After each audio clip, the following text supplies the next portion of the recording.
भगवते वासुदेवाय।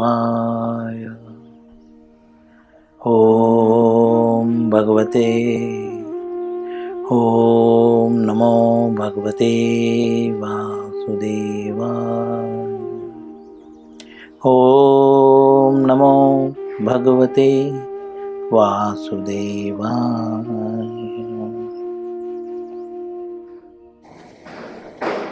श्री कृष्ण लीलामृत पुरुषोत्तम भगवान अध्याय 41। अध्याय का नाम है श्री भगवान श्री कृष्ण का मथुरा में प्रवेश। भगवान श्री कृष्ण का मथुरा में प्रवेश। आज इस अध्याय का जो है 11वां दिन है। माली जो है ग्लोरिफिकेशन कर रहा है भगवान का। जैसा कि हमने देखा, माली तुरंत दौड़ के आया और भगवान के चरण कमलों में गिर गया, है ना। देखते ही भगवान को, जैसे ही उसने देखा कि भगवान हमारी तरफ आ रहे हैं, वह तुरंत जो है दौड़ के भगवान के सामने दंडवत। जब दंडवत शब्द का प्रयोग किया जाए अर्थात डंडे की तरह गिर गया। वत मतलब नो बेस, गिर गया ऐसे डंडे की तरह भगवान के सामने। तो हालांकि दंडवत प्रणाम का जो है अर्थ है अष्टांग प्रणाम, लेकिन थोड़ा सा अगर बोलते हैं ना साइकोलॉजिकली अगर हम बात करें तो दंडवत और अष्टांग प्रणाम में अंतर है। क्रियाएं दोनों ही सेम है, लेकिन जैसा कि मैंने कहा, जब दंडवत शब्द प्रयोग किया जाता है तो अर्थात वह भगवान के सामने दंड की तरह, एक डंडे की तरह गिर गया, वत हो गया। वत मतलब गिरना। और अष्टांग प्रणाम मतलब आराम से वो 8 अंगों को टच किया। पर दंडवत में भी अष्टांग प्रणाम होता है, लेकिन उसमें क्रिया में अंतर है। ठीक है, आई थिंक मुझे ऐसा लगता है, इसीलिए मैं ऐसा बोल रहा हूं।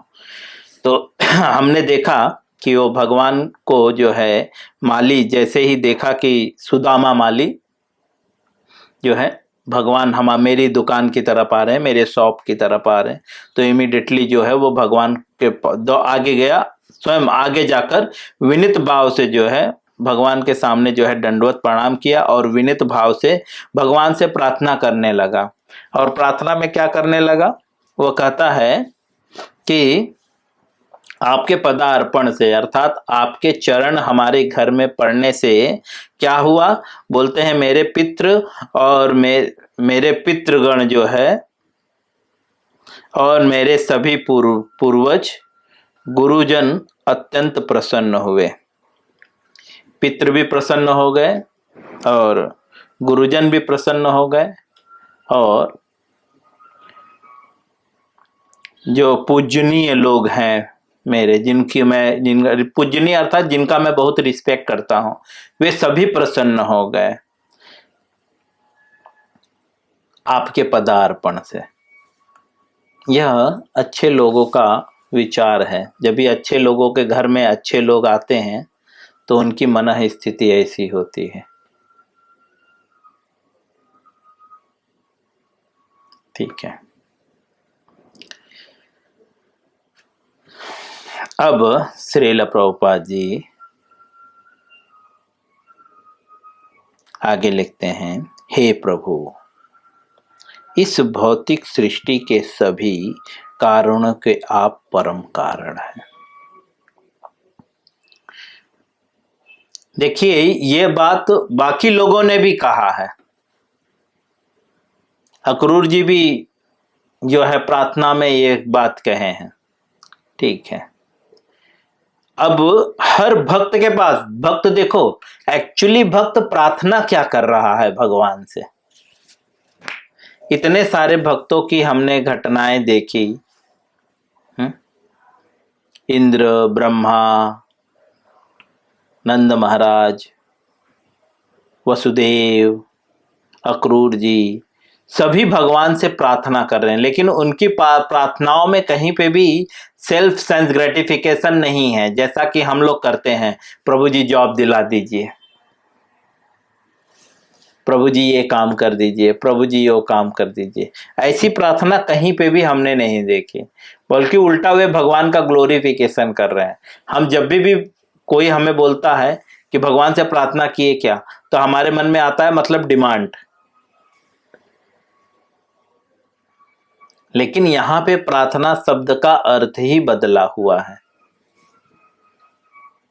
यहां के अनुसार प्रार्थना मतलब भगवान का ग्लोरिफिकेशन।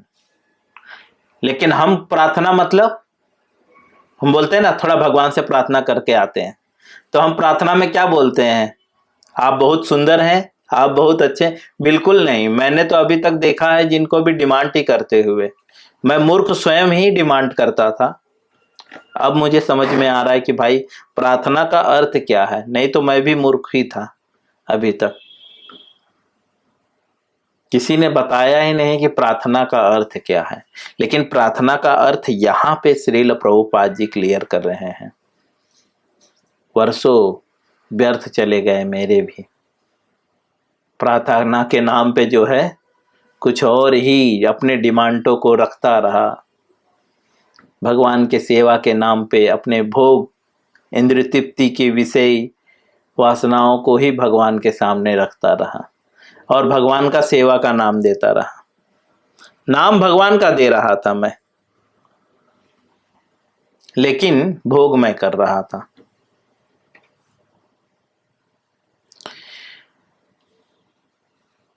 अब समझ में आ रहा है एक्चुअली भगवान की सेवा, प्रार्थना का तात्पर्य क्या है? भगवान का ग्लोरिफिकेशन। यहाँ पे अब समझ में आ रहा है। तो यहाँ पे जो है माली जो है प्रार्थना कर रहा है, और क्या कह रहा है कि आपके चरण कमल जो है, आपके पदार्पण से जो है मेरे पितृ, मेरे पूजनीय गुरुजन अत्यंत प्रसन्न हुए।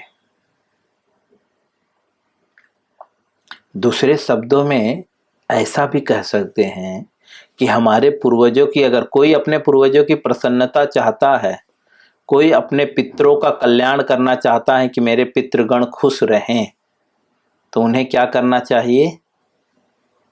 भगवान का आवाहन करना चाहिए। क्योंकि भगवान का जब पदार्पण हमारे घर में होगा तो हमारे पूर्वज अर्थात पितृगण प्रसन्न हो जाएंगे, और जो वास्तव में आपके पूजनीय हैं वे भी प्रसन्न हो जाएंगे।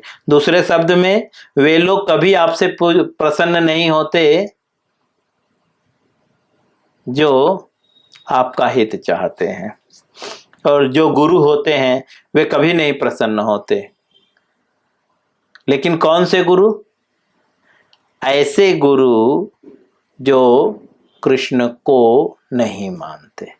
जो वास्तव में गुरु हैं वे प्रसन्न होंगे। जो ढोंगी हैं, सिर्फ गुरु बनने का दिखावा कर रहे हैं, वे कृष्ण के पदार्पण से कभी प्रसन्न नहीं होते।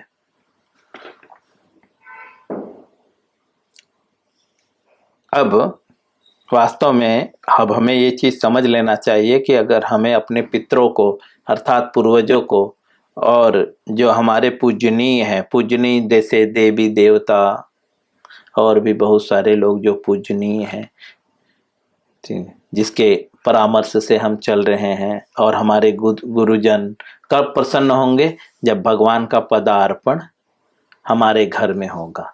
लेकिन घर से पूर्व अपने हृदय में उनको स्थान देना पड़ेगा।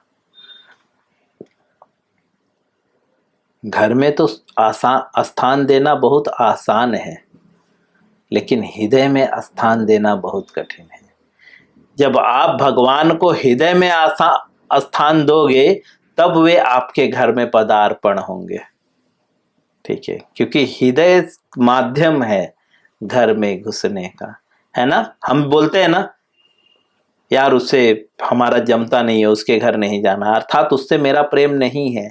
तो हम भी भौतिक जगत में भी भौतिकवादी व्यक्ति भी जो है, सामान्य व्यक्ति भी जो है, जिसके प्रति जिसके हृदय में वो नहीं रहता, उसके यहाँ पे नहीं जाता है ना? जाता है? नहीं जाता। तो सबसे पहले अगर किसी को घर पे जाना है या बुलाना है तो हृदय में स्थान होना चाहिए, है ना? तो भगवान का पदार्पण भी हमारे घर में कब होगा? जब भगवान का स्थान हमारे हृदय में होगा, जब हम भगवान का रिस्पेक्ट करेंगे। और भगवान का रिस्पेक्ट कब करेंगे? जब हम भगवान को जानेंगे, भगवान की महिमा को, भगवान के गुण और लीलाओं को जानेंगे, जन्म कर्म को जान लेंगे। जैसे कि हम किसका रिस्पेक्ट करते हैं? किसी अनजान व्यक्ति का रिस्पेक्ट करते हैं क्या? जिसको हम अच्छे से जानते हैं उसको बहुत आदर सम्मान देते हैं, उसको अपने हृदय में स्थान देते हैं। पहले उस व्यक्ति को अच्छे से जानते हैं तब हृदय में स्थान देते हैं। कोई अनजान व्यक्ति को हृदय में स्थान देता है? नहीं देता। और कोई अनजान व्यक्ति आपके हृदय में आएगा? नहीं आएगा। ऐसे कृष्ण भी हमारे हृदय में कब आएंगे? जब वे हमें जानेंगे और हम उनको जानेंगे। अब वे तो हमें जानते हैं लेकिन हम उन्हें नहीं जानते हैं, इसीलिए भगवान हमारे हृदय में नहीं आएंगे। और जब हृदय में नहीं आए तो घर में आप, जब हम नहीं जाते किसी के घर में, अगर उसके हृदय में हम नहीं हैं तो भगवान कैसे आपके घर में आ सकते हैं? अर्थात श्रील प्रभुपाद जी यहाँ पे समझाना चाहते हैं कि भगवान, अगर आप चाहते हैं भगवान आपके घर में आए तो उन्हें हृदय में स्थान दीजिए। और हृदय में स्थान कब होगा? हृदय साफ होना चाहिए। भगवान कब आएंगे हृदय में? जब हृदय साफ होगा, है ना? मैं आपके घर में कब आऊंगा? जब आपका घर साफ सफाई अच्छा होगा तब ना। गंदगी घर में आएंगे क्या? अगर मैं बुलाऊं, हाँ, मैं कचड़े के डब्बे के बाजू में खड़ा, कचड़े के डब्बे में खड़ा रहूं, बोलूं प्रभु ये मेरा घर है, आप इधर आइए, आप आएंगे? नहीं आएंगे। तो भगवान हमारे हृदय में कब आएंगे? जब हृदय साफ होगा। हृदय साफ करना पड़ेगा। भगवान को बुलाने के लिए हमें हमारे हृदय को साफ करना पड़ेगा। और हृदय को साफ कैसे कैसे पॉसिबल है? चैतन्य महाप्रभु कहते हैं चेतो दर्पण मार्जनम, चित मार्जन करना पड़ेगा। हाँ, किसी बर्तन को साफ करने के लिए क्या करते हो? मार्जन करते हो ना। फ्लोर को क्लीनिंग करने के लिए क्या करते हो? मार्जन करते हो, है ना? साफ साफ करते हो। हाँ, और उसके लिए क्या यूज करते हो? हाँ, कुछ केमिकल यूज करते हो, है ना? अगर बहुत गंदा है तो केमिकल डालते हो तब साफ होता है। इसी तरह से हृदय को कैसे साफ किया जा सकता है? तो चैतन्य महाप्रभु कहते हैं हरि नाम संकीर्तनम चेतो दर्पण मार्जनम। चित्त का, हृदय का मार्जन करोगे कैसे? बोलते हैं भव दावा दावा अग्नि निर्वापणम सेरह कैरव चंद्रिका वितरणम विद्यावधु जीवनम आनंदाम बुद्धिवर्धनम प्रतिप्रदम पूर्णामृत स्वादनम सर्वात्म सपनम परम विजयते श्री कृष्ण संकीर्तनम। कैसे? श्री कृष्ण संकीर्तनम, सारे सपने पूरे हो जाएंगे। बोलते सर्वात्म सपनम परम विजयते श्री कृष्ण संकीर्तनम, सारे सपने पूरे हो जाएंगे कब? श्री कृष्ण संकीर्तनम, जब भगवान श्री कृष्ण का संकीर्तन करोगे।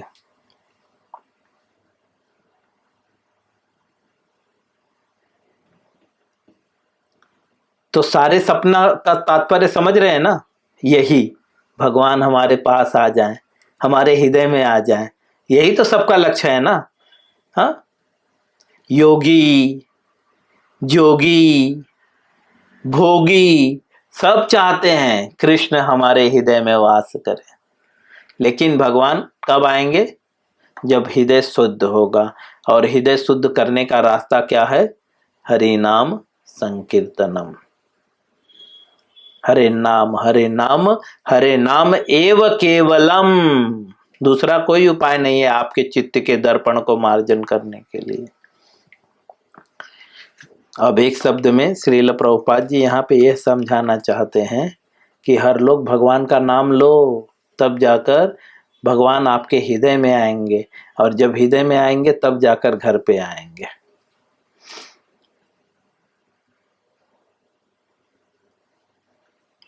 और जब भगवान घर पे आएंगे ना, तो क्या स्थिति होगी? यहाँ पे जो स्थिति किसकी है? माली की स्थिति है। माली की स्थिति क्या है? उसके पितृगण प्रसन्न हो गए, गुरुजन प्रसन्न हो गए, और कहते हैं कि वे तर गए। तर गए मतलब मुक्ति प्राप्त हो गई। तो चाहते हैं आपके पितृगण मुक्ति प्राप्त कर लें, सारे कष्टों से निवारण हो जाए, तो हरि नाम संकीर्तनम, हरि नाम संकीर्तन करेंगे तो भगवान आपके हृदय में आएंगे। और जब हरि नाम संकीर्तन करेंगे तो हृदय शुद्ध होगा। जब हृदय शुद्ध होगा तो फिर क्या होगा? तब भगवान हमारे हृदय में आएंगे बुलाने पे। ठीक है। और जब हमारे हृदय में भगवान आएंगे तो वे हमारे घर में आएंगे। जैसे हम पहले किसी से बातचीत करते हैं, प्रेम व्यवहार करते हैं, बाद में उसके घर पे जाते हैं, कि पहले ही उसके घर पे पहुंच जाते हैं, बाद में प्रेम व्यवहार। पहले उससे प्रेम व्यवहार होता है, बाद में उसके घर पे। ऐसे ही भगवान भी है। सामान्य भाषा है ये, कोई कठिनाई नहीं है। तब जब हमारा हृदय शुद्ध होगा और जब भगवान हमारे घर पे पदार्पण करेंगे, तब हमारे पितृगण तर जाएंगे। और तब आप क्या कहेंगे? तब आप भगवान को क्या मानेंगे? अभी तो आप मानते हैं मेरे घर का कारण मैं हूं, हाँ, मेरे कारण तू खा रहा है। कभी कभी हम चिल्लाते भी हैं अपने, अभी भी चिल्लाते हैं, बदमाश तेरे लिए मैं काम कर रहा हूं। भक्त लोग ऐसा करते हैं, हाँ, तेरे लिए मैं खट रहा हूं 8-8 घंटे। भावना क्या है? तेरे लिए खट रहा हूं, कृष्ण के लिए नहीं खट रहा हूं। क्योंकि जब कृष्ण के लिए खटने वाला व्यक्ति ना, उसके अंदर किसी भी प्रकार की कामना नहीं होती है ना। मनोधर्म से उत्पन्न होने वाली सभी प्रकार की कामनाओं का परित्याग कर देता है। ना वो क्रोधित होता, क्रोधित भी नहीं होता है। काम, क्रोध, लोभ, मोह इससे परे होता है। त्रय तापों के होने पर भी प्रभावित नहीं होता है। राउंड फिगर प्रभुपाद जी बोलते हैं, भगवान स्वयं भगवत गीता में बोलते हैं, तीनों ताप मतलब चाहे बच्चा सताए, बीबी सताए, दुनिया सताए, उसको फर्क नहीं पड़ता, मस्त मजे में रहता है। आत्मनेव आत्मनो तुष्ट, आत्मा में संतुष्ट रहता है वो। उसको संतुष्टि के लिए जो है किसी अन्य की आवश्यकता नहीं पड़ती। बेटा पढ़े ना पढ़े, कर्तव्य का पालन, ऐसे नहीं छोड़ता नहीं है, वो कर्तव्य का पालन करता है। ठीक है। और बट खुद फर्स्टेड नहीं होता। हमारा बेटा नहीं पढ़े, हमारी पत्नी खाना नहीं बनाए तो हम फर्स्टेड हो जाते हैं, अरे इतना मेहनत करके आया, तूने मेरे लिए खाना नहीं बनाया। बट उसके भक्त लोग ऐसे हैं, उसके मन में ये नहीं है कि भगवान को तूने भोग लगाया कि नहीं लगाया, अरे तूने मेरे लिए खाना नहीं बनाया, हाँ, तलाक, फिर दूसरी शादी।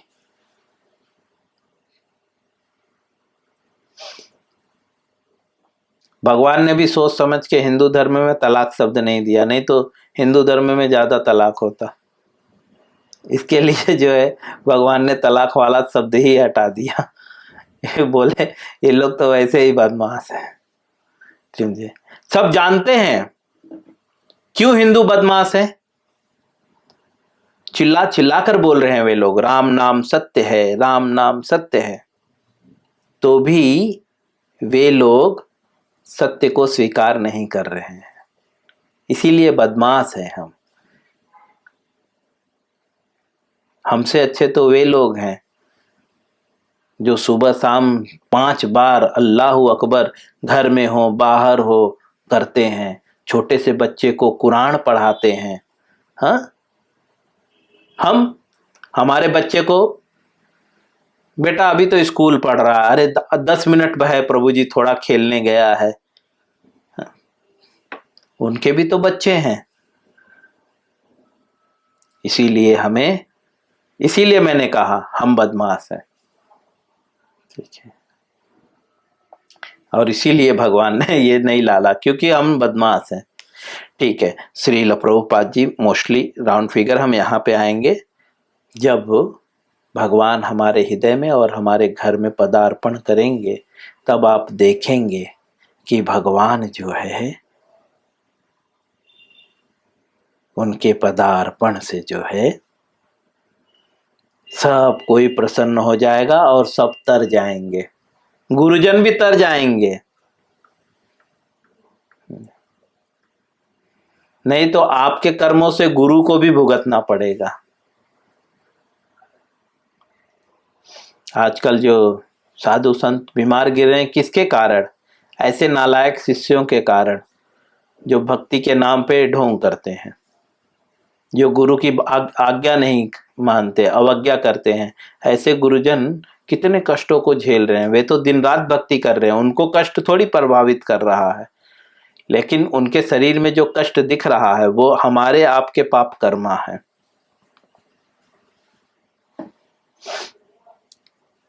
और वास्तव में जब हमारे हृदय में कृष्ण आएंगे और हम गुरुजन की बात मानेंगे, क्योंकि हरि नाम संकीर्तन करना इतना आसान नहीं है। उसके लिए क्या करना होगा? पहले तीर्णादपि सुनीचेन, है ना। चैतन्य महाप्रभु कहते हैं तीर्णादपि सुनीचेन, जब तक आप तीर्ण के समान सरल नहीं होगे, तरोरिव सहिष्णुना, पेड़ की तरह जब तक सहिष्णु नहीं होगे, अमानिन मान देना, जब तक ऐसे आपकी हृदय नहीं होगा कि जो मान देने योग्य नहीं है उसे भी मान देना, तब जाकर पॉसिबल है कीर्तनेय सदा हरि। तब सदा हरि का कीर्तन होगा। और ये तीर्णादपि सुनीचेन कैसे बनना है, वो कैसे पता चलेगा? जब गुरु के पास जाएंगे। गुरु मुख पद्म वाक्य, जब गुरु के मुख का पद्म वाक्य सुनेंगे, चिते ते करी आज्ञा, चित्त मतलब मन लगा कर सुनेंगे, आर न करी हम अन्य आशा, और कोई आशा नहीं करेंगे, तब जाकर जो है श्री गुरु चरण रति, गुरु के चरणों में रति होगी। और फिर उत्तम गति, यही से उत्तम गति। उत्तम गति मतलब आपके अंदर ये क्वालिटी आएगी। क्या क्वालिटी आएगी? तीर्णादपि सुनीचेन तरोरिव सहिष्णुना अमानिन मान देना कीर्तने सदा हरि। और जब सदा हरि का कीर्तन करेंगे तब आपका हृदय जो है चित्त दर्पण मार्जनम हो जाएगा। और फिर आनंदाम बुद्धिवर्धनम, आनंद और बुद्धि बढ़ेगी, प्रतिप्रदम बढ़ेगा। जब फिर पूर्णामृत स्वादनम, पूर्ण अमृत का जब आस्वादन करने लगोगे, तब जाकर सर्वात्म सपनम, मतलब सभी का जो वास्तव में सपना है, परम विजय थे, उस पे विजय प्राप्त करोगे। अर्थात सभी का सपना क्या है?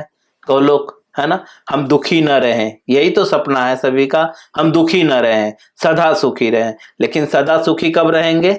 जब भगवान का पदार्पण होगा, तब भगवान हमारे हृदय में आएंगे और हमारे पूर्वज और हमारे गुरुजन सब तर जाएंगे। और वो अवस्था क्या है, कैसे पता चलेगा कि भगवान का पदार्पण हमारे जीवन में हो गया है? तो उसके आगे की लाइन कहते हैं, तब जो है जिस तरह से माली भगवान की स्तुति कर रहा है, स्वाभाविक आपके मन से वो स्तुति निकलेगी। अभी तो हमारे मन से भगवान के सामने जाने पे क्या स्तुति निकलती है? प्रभु बहुत काम में प्रॉब्लम चल रहा है, घर नहीं मिल रहा है, नौकरी नहीं मिल रही है, पत्नी ने तो एकदम सर पे बोझ डाल दिया है, ठीक है, बच्चा पढ़ाई नहीं कर रहा है, ये अभी हमारे मन से निकल रहा है, लेकिन एक्चुअल में जब हम कृष्ण भक्ति करेंगे तो क्या निकलेगा? हे प्रभु, आप परम हैं, सभी कारणों के कारण हैं, आप भौतिक सृष्टि के भी उद्गम हैं। मैं यहीं पे विराम दूंगा, इसके आगे हम कल पढ़ेंगे। हरे कृष्णा।